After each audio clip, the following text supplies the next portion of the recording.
जोंनि एक्स एनडिएफबि हानजाया अनजालि दैमारि दानाय एपिबि राजखान्थि हानजाखौ मदद खालामा होननानै बुंदों एम अखाहादैया।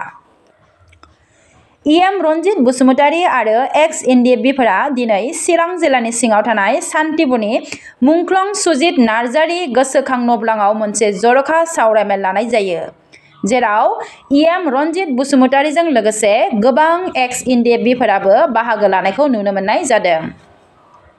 मख'नो गोनांदि बे सावराय मेलनि गेजेरजों आथिखालाव एक्स एनडिएफबिफोरनि थासारि आरो इयुनाव बबे राजखान्थि हानजानि जानानै खामानि मावलांनो बेनि सायावबो सावरायलायनाय जायो। बेजों लोगोसेनो अनजालि दैमारिनि गोदानै दानाय एपिबि राजखान्थि हानजानि सोमोन्दैबो सावरायनाय जायो। दिनैहाय जोङो नैबे सान्तिपुर हालामनि मोनसे कमिउनिटि हलावहाय जोंनि 14 नं कनस्टिटुवेन्सिनिफ्राय मोनसे एक्स एनडिएफबिफोर जयैहाय सावरायनाय जादों। बेवहाय जोंना बिटिआरनि इएम फेरेंगा साराबो बाहागो लाफैदोंमोन। ओमफ्राय बेवहाय जोङो गोबां खोथा सावरायनाय जादों। जोंनि माखासे एनडिएफबिफोरनि समस्याखौ लानानैबो सावरायनाय जादों, जेरै रिहेबिलिटेसन आरो एक्स ग्रेसिया बेफोरबायदि माखासे समस्याफोर दंबावो, बेफोरखौबो जोङो सावरायनाय जादों। आरो लोगोसे जोंनि जि दानि पलिटिकेल इसु बेफोरखौबो जोङो सावरायनाय जादों। मानो होनब्ला जोंनि गेजेरावहाय दा माखासे गोबां राजनैतिक समस्याफोर सफैदों, गोदान गोदान पार्टिफोरबो दानाय जादों।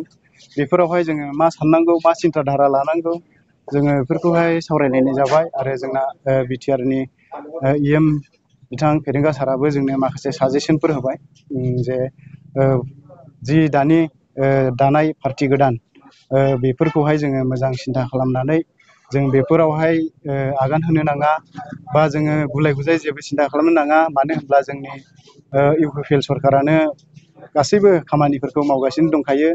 आरो जोंनि जे जेलनि खामानि आरो केसफोरनि खामानि बेफोरखौबो मोजाङै मोजां मावगासिनो दंखायो। दा बेखायनो गुबुन जेबो सिन्था धारा खालामालाबा जे जायगायावहाय जोङो दङ बेजोंनो जोङो थांबाय थानांगौ होननानै जोङो बे दा जोंनि गेजेराव सावरायलायनाय जादों।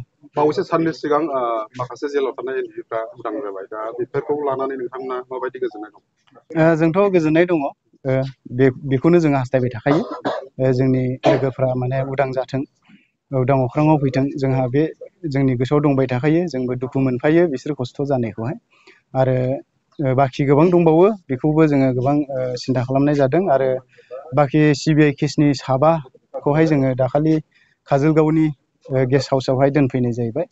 दा बिथांमोनखौ जोङो लोगो मोनबाय थासिगोन आरो बिथांमोनजों मोजां गाज्रि जों गोबां खोथा सावरायलायबाय थानोबो हासिगोन। आरो थाबोनायफोरनि थाखाय माबायदि थाबोनायफोरनिया एनआइए केसफोर दङ, बेयो डिस्ट्रिक्टफोरावहाय हरनाय जाबाय। बे थाबैनो उथाय जागोन आरो बे उथायनाय लोगो लोगो बिथांमोननि थाखाय बेल पिटिसन होनाय जागोन आरो बेनो थाबैनो जागोन होननानै माने आसा खालामबाय। गोबां एक्स एनडिएफबि बिथांमोनानो एपिबि राजखान्थि हान्जायाव मदद होनायखौ नुनो मोननाय जादों। नोंथांमोननि साइडनिफ्राय माबायदि? बिथांमोना जोंजों आगोलबो गैखायामोन। जायफोर माने मोजां सिन्था धारा खालामदों बिसोरो आगोल जोङो इउपिपिएलखौ सापर्ट होबोदोंमोन। खिन्थु बिथांमोना माखासे आगोलनिफ्रायनो इउपिपिएलआवहाय सापर्ट गैखाया। दा बिथांमोनानो माखासे भुल बुजिनानैहाय बे एपिबि पार्टियावहाय थांनाय जादों। नोंथांमोना लाबोनाय बिटिआर एकर्डखौनो नोंथांमोननि एनडिएफबिआनो माखासे सोद्रोमाफ्रा गनाया। बिसोरो मोजां सिन्था खालामनो रोङाखै। मानो होनब्ला बे एकर्डखौहाय रावबो माने नेवसियाखै, बयबो बेवहाय माने सागान होदों। आरो जोंनि रन्जन दैमारि साराबो बेवहाय साइन होदों आरो गोबां माने दैदेनगिरिफ्रानो गासैबो साइन होजोबदों। दा बैसोर माखासेफ्रा सिचुवेसनखौहाय बुजिया सोमजिया बेफोरबायदि खोथा बुंब्ला बे भुल जादों। आरो